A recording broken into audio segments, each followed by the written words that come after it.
안녕하세요. 반갑습니다. 야주식 재무보고 놀자 신복TV의 쉰복이죠. 반갑죠. 저도 반가워요. 오늘 날씨가 무척 더웠습니다. 밤에도 더워요. 이제는 잠 잘 때도요 더워가지고 잠을 조금 이제 뒤척일 때도 되었습니다. 그죠? 뭐 열대야가 이제 곧 시작되지 않을까라는 생각을 합니다. 더위에 우리 이리지시 주주님들 항상 건강하시고 행복하셨으면 좋겠습니다. 요즘은 미주양이 계속 흔들리고 있어가지고 제가 밤에 밤잠을 그것 때문에 설치고 있습니다. 내 주식 빠지는 건 걱정하지 않아요. 제가 하는 일이 우리 고객님들 펀드, 자산들 운용을 하는 일들을 하다 보니까 미주에 투자되어 있는 펀드들이 있잖아요. 그죠? 제가 추천을 하고, 그리고 관리를 하고, 매도 신호도 드리고, 매수 신호도 드리고, 뭐 관리하는 그런 펀드들 때문에 이 미장이 자꾸 흔들리니까 중국도 조금 걱정이 되고, 인도도 걱정이 되고, 뭐, 이리저리 뭐 그런 걱정들 때문에, 안 지켜볼 수가 없어요. 그래서, 그런 것들 지켜보고 있느라고 잠을 설치고 있습니다. 우리 4만 이리지시 주주님들도요, 본인들도 전부 다 퇴직연금, 개인연금들 다 가지고들 있을 겁니다. 그죠? 방치되어 있다라고 생각하시는 분들은요, 언제든 연락 주십시오. 제가 봐드리겠습니다. 그리고, 저처럼 이렇게, 성심성의껏 관리해주는 이런 투구는 없어요. 저는 뭐 그거 하나는 장담 드릴 수가 있습니다.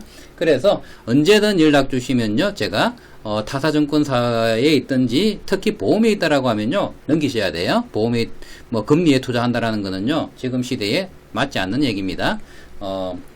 언제든 연락 주시면 제가 성심성의껏 달려가서 상담을 해드리도록 하겠습니다. 오늘은 방송을 쉬려고 했는데 잠이 오질 않아가지고 살짝 나왔습니다. 나와가지고 오늘 나온 찌라시 이거를 한번 분석을 한번 해보도록 하겠습니다. 오늘 찌라시 하나 나왔죠? 지금 뭐 이리지시가 호재성 기사가 나오면 여지없이 악의적 기사를 내보내는 한 분이 계시죠. 뭐 분이라고 하지 않겠습니다. 그냥 사람이라고 할게요. 뉴스웨이 이 박경보 사람입니다. 뭐 이 사람이 지금 악의적인 기사를 지금 연거푸 내고 있습니다. 때 맞춰가지고요 탁탁탁탁 잘 내고 있어요. 근데 이 사람이 쓴 글들이요 참 글을 잘 쓰는 것 같아요.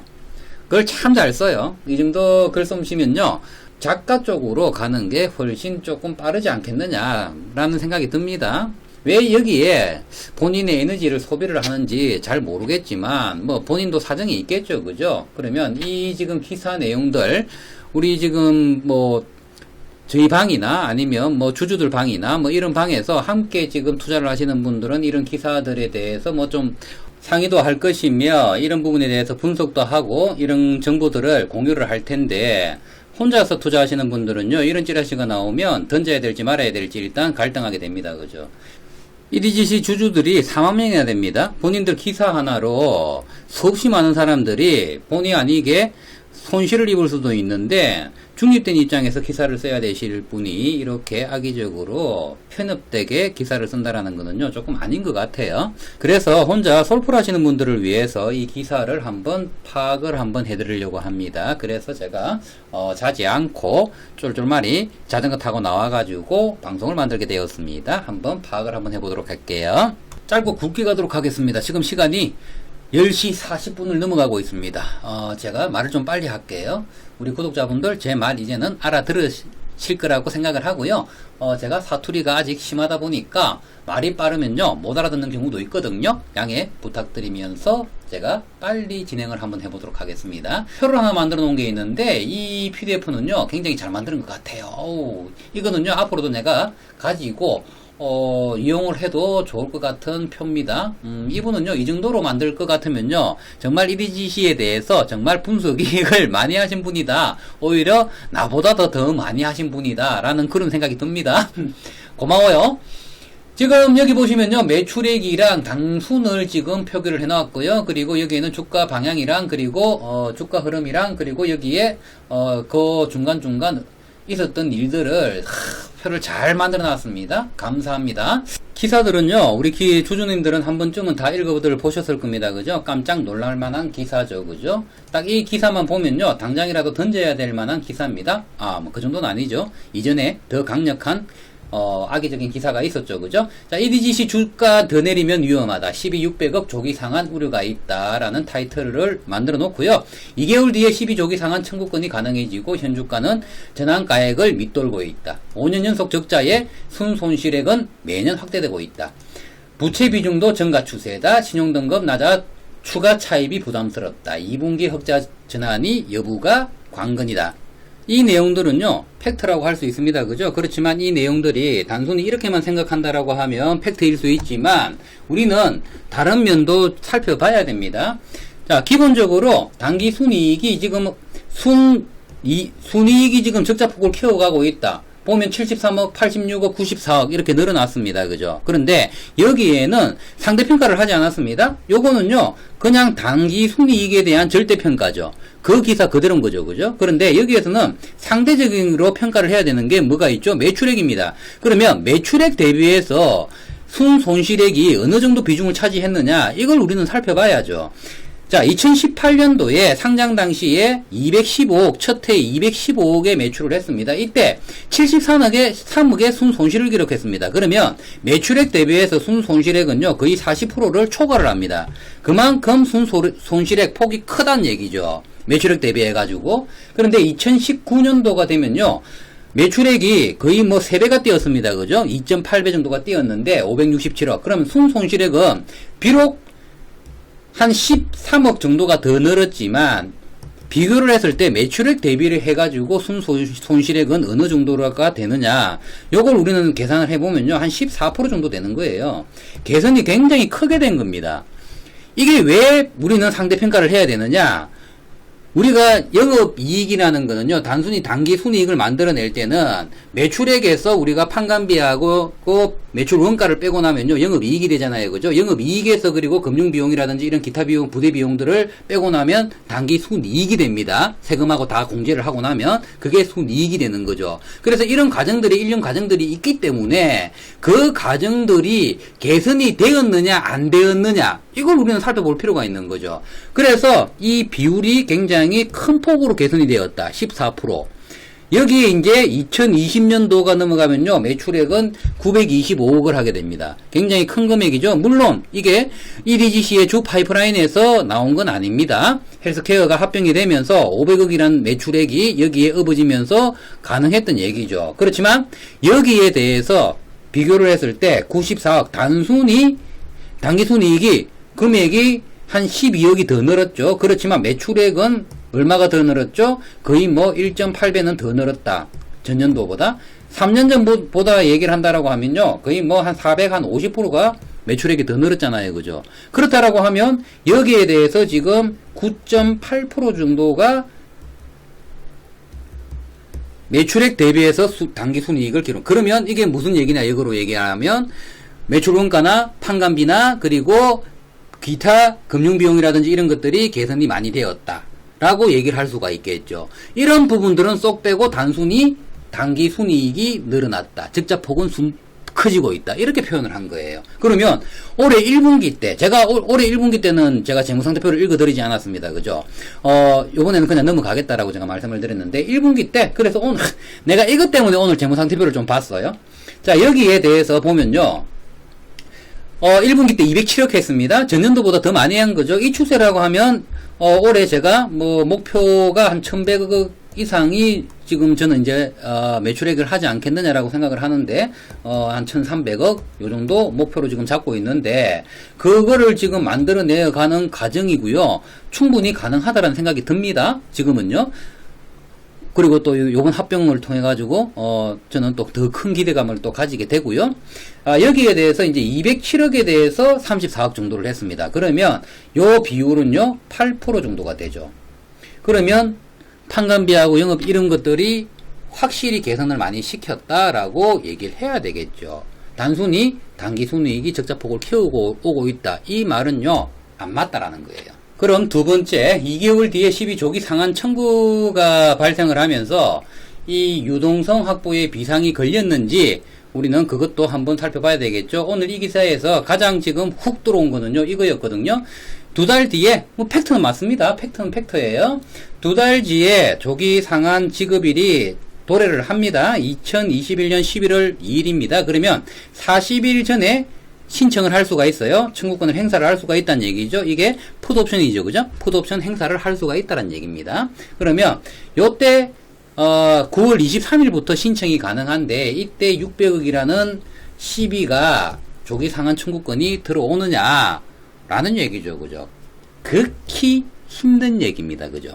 이 기사에서 조기 상환이 가능한 근거를 들고 있는 사유로는요, 이렇게 표기를 했습니다. 현재 주가는 이미 시비 전환 가액을 밑돌고 있어서 2개월 뒤에 사채권자들이 조기 상환 청구권 가능성이 매우 높아진 상태다. 그래서 투자자들의 주의가 요구가 된다.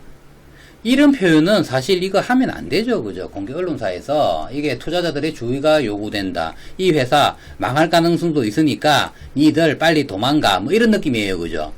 이런 표현을 하면 안 되죠. 이건 주주들이 반발할 수밖에 없는 그런 표현입니다. 그죠? 자, 여기에 대해서 제가 반박을 하도록 하겠습니다. 이 기사만으로 전환사채를 풀이를 하자면요, 꼭 주가 차익을 노리기 위해서 투자를 하는 상품으로 비칠 수 있습니다. 그죠? 그런데 전환사채라는 거는 절대 그런 게 아닙니다. 일반 사채권 같은 경우에는요, 표면 이율이 있죠. 그죠? 표면 이율이 있는데, 여기에는요, 이율도 있고요, 이자죠? 이자도 있고, 여기에는 전환권이 있습니다. 이거는 이제 주식으로 교환할 수 있는 거죠. 바꿀 수 있는 거. 그러니까, 만약에 3년 만기짜리다. 그러면 3년 만기 이후에 주가가 올랐다고 하면 전환권 행사를 해가지고 주식으로 바꿔가지고 차익 실현을 하면 되는 거죠. 그 외에는 만약에 주가가 오르지 않았다 그러면 이자를 지급을 받으면 되는 겁니다. 이 얼마나 좋은 사채권입니까? 이걸 굳이 왜 상환을 해요? 상환할 우려는 굉장히 낮습니다. 그런데 여기에 근거로 삼은 게 뭐냐 그러면요, 헬릭 스미스랑 신라젠을 끌고 들어왔어요. 헬릭 스미스랑 신라젠 등에 투자했던 12 사채권자들도 주가 상승에 대한 기대감이 낮아지자 조기 상환을 청구한 바가 있다 라고 표현을 했는데요. 헬릭 스미스, 신라젠 느낌 오죠? 그러면 헬릭 스미스, 신라젠 투자자들이, 이 사채권자들이 조기 상환을 왜 했겠습니까? 주가가 낮아져가지고 기대감이 없어가지고? 아니죠. 조기 상환을 한 이유는요, 이 회사들은 그만큼 위험했기 때문입니다. 그래서 조기 상환 청구를 한 거예요. 어디다 대고 이디랑 지금 갖다 붙이는 거예요. 지금 매출이 얼만데 본인도 이렇게 버젓이 기록을 해놓고. 으로 취합을 해서 한번 보도록 하겠습니다. 지난해 1분기 903억 원이었던 부채는 올해 1분기 때 1024억 원으로 증가를 했다. 부채가 늘어났다는 얘기죠. 근데 1분기 때 903억 원이 아니었습니다. 500억이었어요. 이거는 기말 기준이에요. 기사 자체가 타자가 뭐 오타가 났는지 잘못됐습니다. 700억 원이었던 자본은 670억 원으로 줄어들었다. 뭐 이거 굳이 얘기할 거 뭐 있나요? 당기순이익이 적자가 났잖아요. 그죠? 마이너스 34억 적자가 났기 때문에 당연한 겁니다. 왜? 총 자본이라는 것은 기본적으로 자기 자본 플러스 이익잉여금이에요. 이익잉여금이 마이너스였기 때문에 줄어들 수밖에 없는 거죠. 그렇게 줄어드는 거고요. 표면 자산 규모는 늘어났지만, 자산 규모는 늘어났지만 부채 비율은 줄어드는 건 셈이다. 부채 비율만 확대된 셈이다. 이런 얘기예요. 딱 나쁜 것만 집어놨어요. 그죠? 언뜻 보기에는 굉장히 나빠 보입니다. 그죠? 그런데 이게 문제가 되지 않는다라는 게, 여기 903억에는 전환권이에요. 전환권. 항상 할 수 있는. 그러면 여기에서 우리가 전환권이 나중에 주가가 올라가가지고 이 회사가 투자를 잘해가지고 회사가 발전이 있어가지고 주가가 상승을 한다라고 하면 상환 청구권이 문제가 아니라 전환권을 행사를 해가지고 주가 희석 우려가 있다라는 거, 그게 지금 우려가 되는 거지, 조기 상환 청구권이 우려가 되진 않습니다. 사실 이거 1년 만에 조기 상환할 사람 별로 없어요. 물론 가만히 내비둬도 이자가 붙는데 굳이 이거를 지금 현재 1년 만에 상환을 한다? 어리석은 사람이죠. 그래서 굉장히 낮다. 여기에 대해서 이제 12조기 상환 대응 방안이라든지 1위 측에 요청을 했는데 회신이 없다. 여기에 뿔났다 자기는. 이런 얘기죠. 그죠? 그런데 1위는 이 사람한테 뿔났죠? 그러니까 서로 뿔나 있는 거예요. 그죠? 그러니까 이런 회신을 안 줬겠죠. 내가 회신을 주겠습니다. 이거 조기 상환 대응 방안 걱정할 게 없죠. 왜? 지금 현재 지금 기말 기준으로는요, 현금성 자산 1분기 기준으로 현금성 자산이 500억이 있었죠. 그런데 요번에 250억이 빠져나갔을 겁니다. 그러면 이 지금 전환사채 발행 600억 했죠. 그러면 현금성 자산 500억 있죠. 250억 투자했죠. 그러면 250억 남아있죠. 그러면 600억 조기 상환 들어올 것이냐? 낮죠? 그러면 일정 부분 뭐 개인 투자자들이 들어온다? 아무 문제 없다. 현금성 자산이 있기 때문에. 만약에 정말 최악의 경우 막 기관들 막 다 조기 상환 청구권이 들어온다? 그래서 막 수백억이 들어온다? 하면 되죠. 뭐 유증하면 되죠. 유증. 뭐가 어렵다고. 안 그 이걸 뭐 미리 걱정해가지고 회선조 할 게 뭐가 있어요 이거. 왜 4만 주주들이 있는데 뭐가 걱정이에요? 믿고 투자하는 사람들이 있는데. 안 그래요? 그리고 그러면 우리는 뭘 봐야 돼요? 투자를 이 전환 사채를 발행을 해가지고 이 돈들을 허투루 쓰고 있느냐, 그걸 우리는 봐야죠. 근데 절대 허투루 쓰고 있지 않다라는 거는 지금 행보가 좋잖아요? 지금 긍디식 250억 지금 투자했습니다. 그죠? 그래도 250억 남아있어요? 그러면 그 이전에 500억 남기 전에 500억 현금 자산을 보유를 하기 전에 투자를 어떻게 해왔느냐? 이 이전에 투자 활동으로 2019년도 1년 동안 146억 투자를 했던 걸 지금 1분기 때 189억 원을 투자를 했습니다. 그건 200억을 투자를 했어요. 그리고 나서도 500억이 남아 있었어요. 지금 회사는 정말 바람직하게 지금 돌아가고 있다. 이 바람직하게 돌아가고 있는 마당에 무슨 전환 조기 상환 청구권이 행사가 된단 말이에요. 어디다 헬릭 스미스랑 신라젠을 갖다 붙입니까? 이건 아니죠. 그래서 우리 EDGC 주주님들 뭐 걱정하실 필요 없고요. 조기 상환 청구권 이거 뭐 풋옵션 행사 뭐 다 들어온다는 보장도 없고요. 그런 거 걱정하시면 내가 이 방송을 하고 있는 것 자체가 웃겨요. 하여튼 좋은 밤 되시고요. EDGC 포에버.